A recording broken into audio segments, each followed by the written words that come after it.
coming up here. We're on the old road. Here next we'll come to the well. And the ferry. And then the ferry. So right here, there's like, right here's one, right there's one. They're kind of hard to see because they're low to the ground.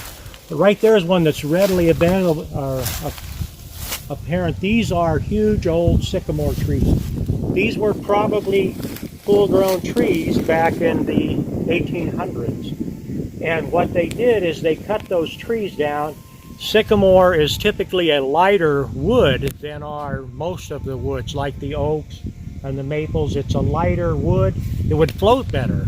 So they may have cut those trees down and used them to build the rafts that they used for the ferry. As you can see, after they cut the stumps down, then they had growth coming up out of the stumps. But there's one here, there's one here, there's one here, there's one there. If they took those logs, that would have been enough to build the raft that they used at the ferry. So I think that's pretty interesting. This obviously could have been some time after that, but the ferry is just right up the trail here.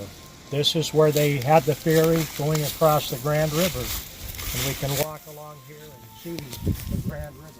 This marker right here was established by the BYU team to mark where Lyman Wight's ferry was. He established this ferry so that they could cross the Grand River here.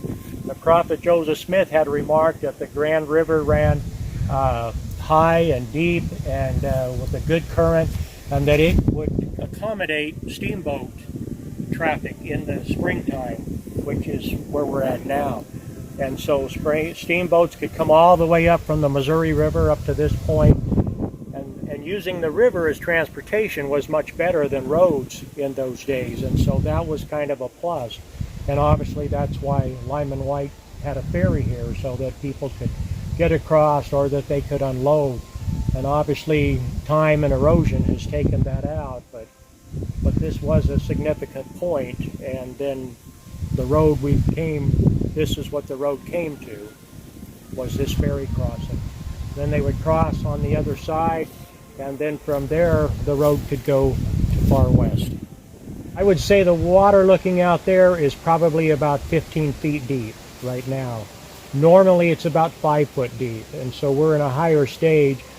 But on Thursday morning last week, it was up even 10 foot higher than what it is right now. And so when you have 2 to 3 inches of rain in a day, the river rises significantly. And that's something they had to deal with.